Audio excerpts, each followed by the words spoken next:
Welcome to McPlum, simple solutions served daily. You start by confirming you have a Roblox account, Robux, and the ability to modify your avatar. First, open the catalog and search for the mesh name or type. If it's a community mesh, make sure it's compatible.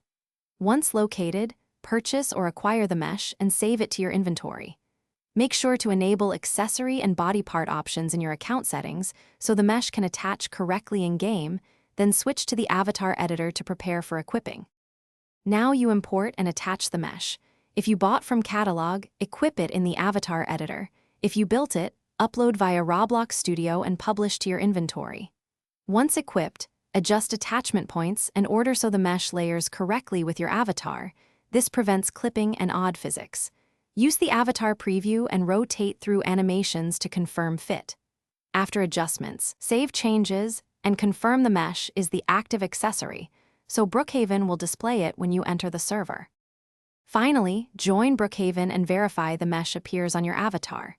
If it looks wrong or is missing, first re-equip the mesh in the avatar editor and switch outfit slots, then rejoin the game to force an update. Make sure your Roblox client is fully updated and clear local cache if problems persist. If you still see issues, swap to a known compatible mesh variant or remove conflicting accessories. One key tip: re-uploading corrected attachments.